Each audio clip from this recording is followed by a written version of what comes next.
In this video, we introduce another topic involving matrices called matrix determinants. And then we use our knowledge of determinants to apply them to systems of equations using something called Cramer's rule. Let's get started. So I'm actually going to begin with the application. So what do I mean by Cramer's rule? It turns out that Cramer's rule was something that was discovered by using something called a determinant, which right now you have no idea what I'm talking about. I promise we'll get to that. But if I allow something called a determinant to exist, we'll introduce it in just a moment, it turns out that x, y, and z from our system of equations that we've been trying to solve for our last two videos could easily be found by forming ratios or fractions, by putting dx over d to find x, dy over d to find y, dz over d to find z, and we're done. But what are these determinants and how do I even get started? So let me first define what I mean by a determinant, or at least the setup. When I call determinant D, what I'm referring to is a square coefficient matrix from our system. So for example, in this example on the slide, we have a system of equations which I think we may have seen before, but let's write them out. We have 2x plus 4y plus z equals 5. We have x plus y plus z equals 6. And we have 2x plus 3y plus z equals 6. So we're supposed to solve this system if possible using Cramer's rule.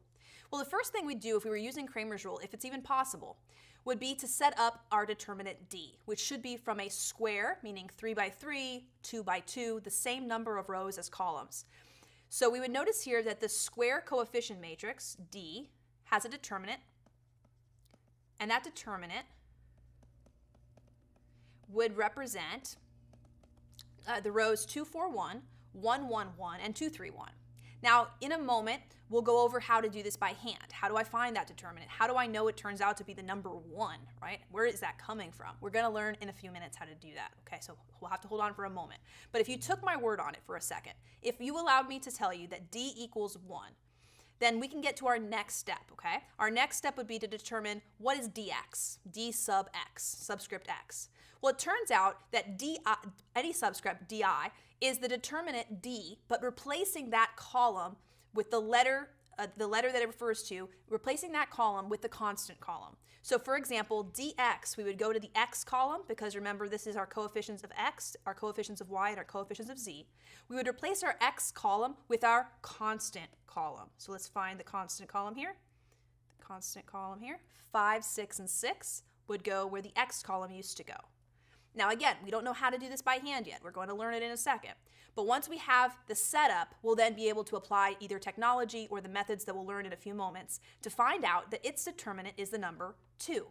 Okay? So the determinant D was 1 and dx was 2. Okay? What would dy look like as far as the setup goes? Well, you'd go to the D determinant, but you would replace the y column's coefficients with those constant coefficients again. The constant coefficients were, if you see them over here, they were 5, 6, and 6 for that column. And finally, again, we're taking my word on it, that equals -1. Okay, let's go to our last dz situation, our setup. We would replace our z column from our determinant matrix D with the constants. I know you're taking my word on everything right now, so I understand it's uncomfortable, but we'll get there in a moment. Okay. So once we have the setup down, what we would need to do is use our technology or the game plan, how to do this by hand, to come up with these 4 determinants. Now, when is Cramer's rule even possible? Well, because the definition of Cramer's rule is that x equals dx divided by d, there's only one problematic value for d. What would that be? 0, that's right.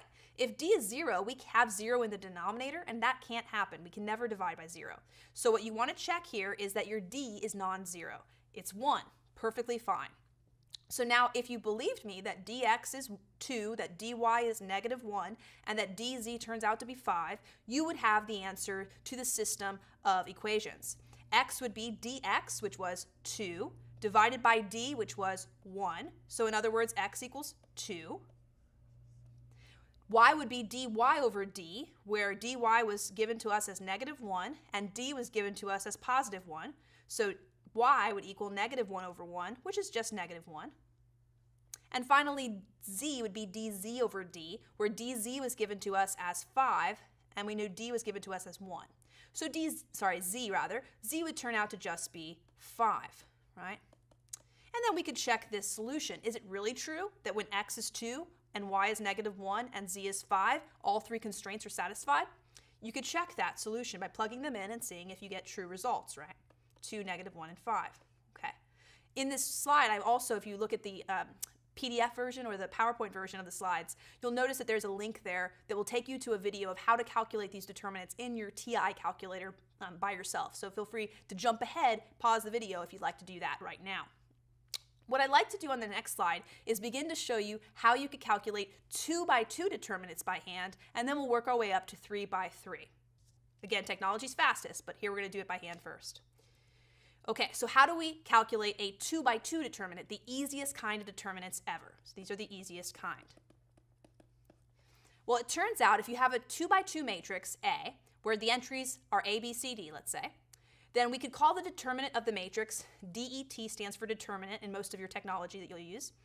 And what we'll do is we'll actually use what looks like absolute value bars, okay? And that's telling you to take the determinant of your matrix A, okay?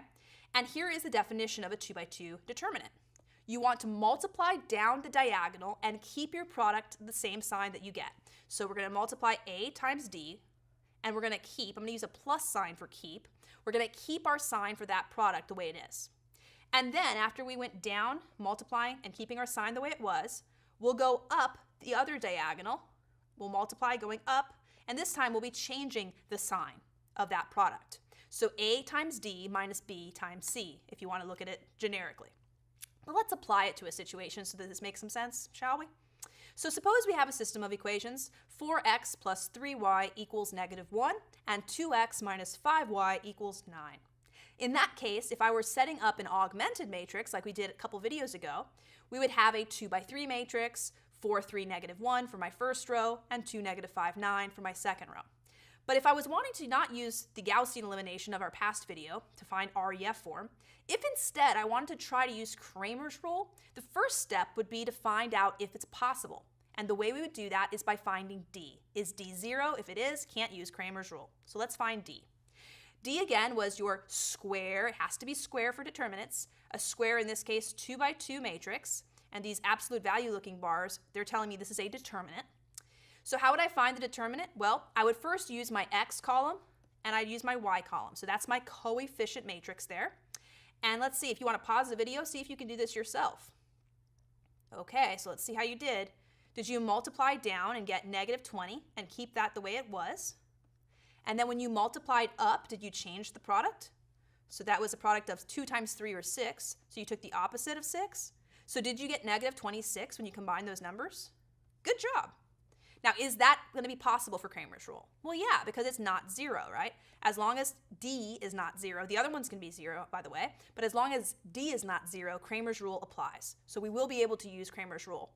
So now that we know what D is, that's what goes in all of our denominators, right? We'll be dividing by -26 in each of these cases.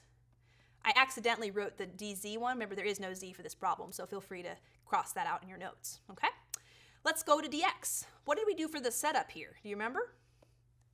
Yeah, we replaced the x column with the constant column. Well done. So taking our constant column here, we're replacing the x column, because it's dx, with our constant column. So instead of 4, 2 for my first column, I have -1, 9. Or as rows, it's -1, 3 for the first row and 9, -5 for the second row. Go ahead and again take some moments and crank out those determinants. When you do -1 times -5, you got 5. When you did 9 times 3, you got 27. And 5 minus 27 was -22. So now you have your dx. That's -22. So according to Cramer's rule, we know x, don't we? Yeah, that's right. X is what fraction reduced? Well, that's exactly it, 11/13, which you could also write as a decimal approximation if you prefer. For dy, you'd again perform your determinant 2 by 2. 4 times 9 is 36, and 2 times -1 is -2. But be careful here, you're taking the opposite of -2. Some people like to write that out, other people can do it in their head, 36 plus 2, which is 38. So if dy is 38, and d was -26, that reduces to a nice fraction as well. It's a negative number, and it's -19/, that's right, 13. So we've now found the point in two-dimensional space where these two lines come together, and that is the solution set containing the point 11/13, comma, -19/13. Okay, so we've done an example now of how to find a 2 by 2 determinant as well as how to apply it to a system of equations, I should say, using Cramer's rule because D was non-zero. Okay, so again, if D had been 0, we'd have to abandon that course of action and go back to maybe Gaussian elimination. Okay, well, let's head over to an example of how we would attack a 3 by 3 determinant. I actually had in the video, I forgot, I had another example for you to try on your own. I will give you the solution and encourage you to try this one on your own. Your solution for this one should end up to be 0, 2. So feel free to email me if you have any questions about that one, but I don't want to spend more time on the same type of question. So let's head over to an example with 3 by 3.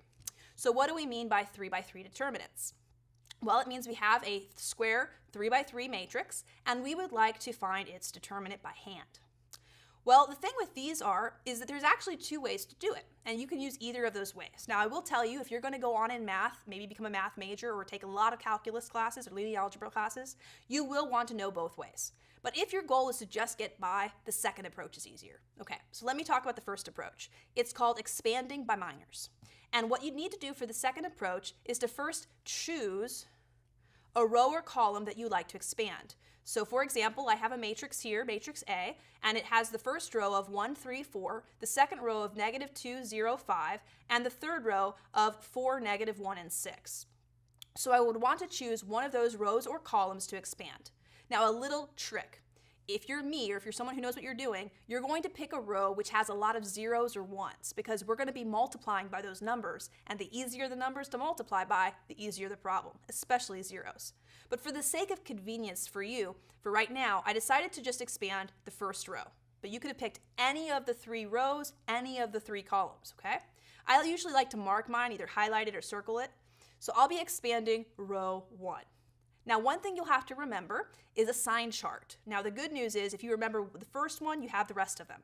The sign chart that I put on the right here of the screen, it always starts in the top left corner with the plus sign, and then it oscillates. So positive means keep, negative means change. So keep, change, etc. for the first row. Below it will always be the opposite operation. So if you had a plus sign at the beginning, right below it is a minus sign. So minus, plus, and below that it changes again. So once you know the first corner, you know the rest of the sign chart. Now, why do I bring that up? Well, you're going to be superimposing your sign chart values for the row or the column that you choose to expand. So if I chose to expand row 1, I'll use those signs from row 1. So I'll keep, then I'll change, then I'll keep. If I had chosen column 2, for example, I would have, instead of done that, I would have done change, keep, change, right? So I have to pick the right row or column and use its sign chart appropriately. Now, right now, this makes probably 0 sense, and that's okay. We're going to demonstrate it in just a second. So hold on, here we go. So to find the determinant of this matrix, according to the method expanding by minors, once you've picked a row or column and you've recognized the appropriate sign changes that you'll superimpose on, you will want to take your first entry, which in this case, the first entry of my row that I'm expanding is the 1, and you want to simply copy that first entry, okay? And we're going to keep its sign the way it is, we said, so positive 1 is fine. Next, we're going to multiply it by its minor determinant. What do we mean by minor? Well, just like in music, you have majors and minors, right? The minor of an entry is the determinant, first of all, that is a size below the one we started with. So we started with a 3 by 3, a minor would be a 2 by 2.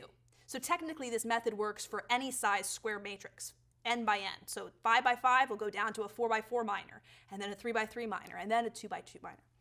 So we're going to be looking in this case for a 2 by 2 minor, and the way you get that minor is you exclude, so when I do a minor, I want to exclude its row and its column. What in the world does that mean?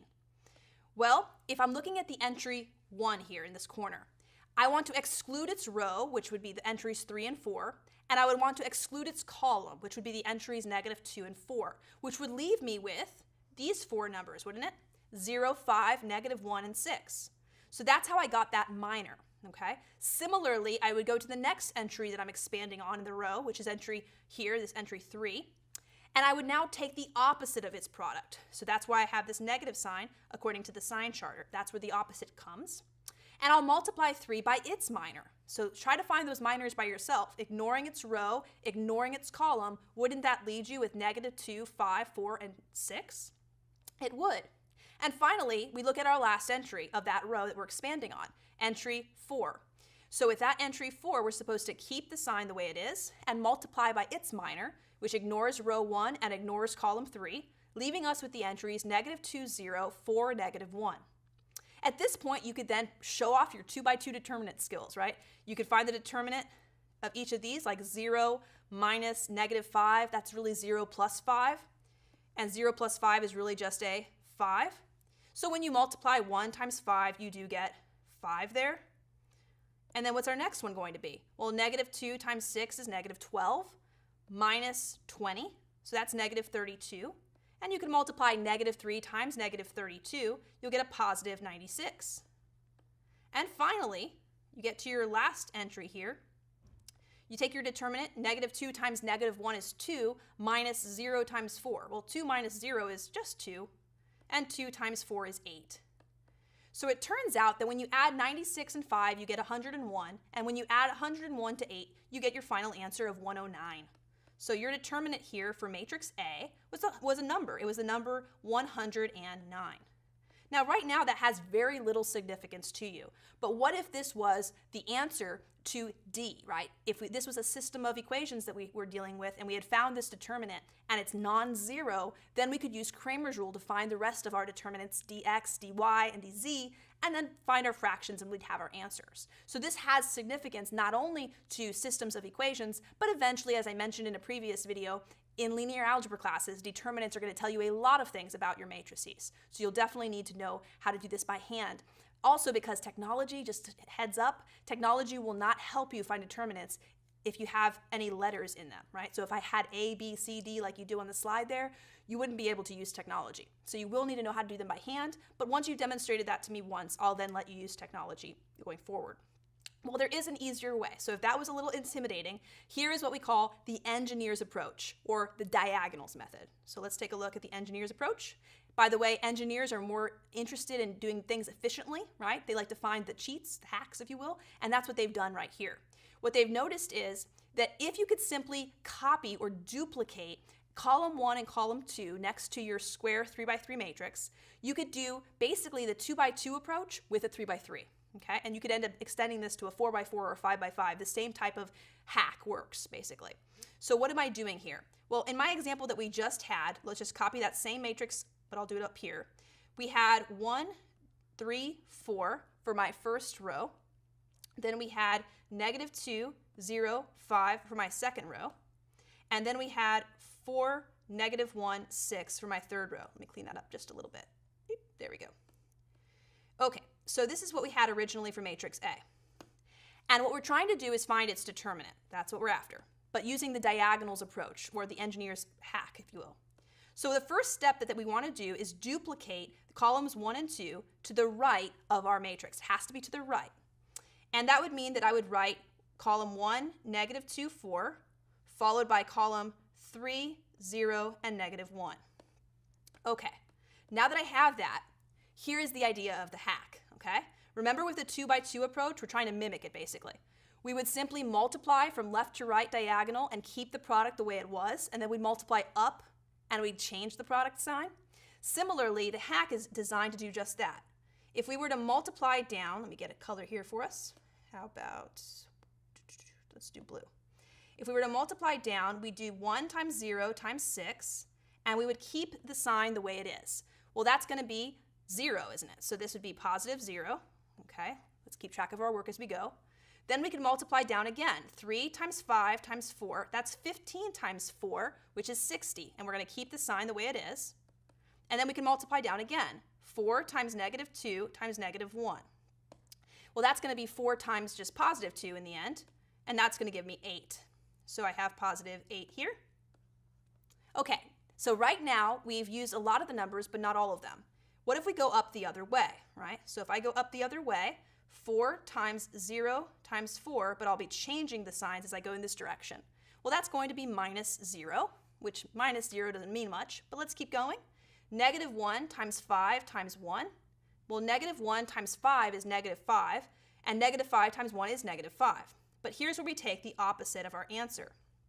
So we end up with a positive 5 there. Now you can either write the opposite of negative 5, or you could simply write plus 5. Okay, I'm just trying to be dramatic.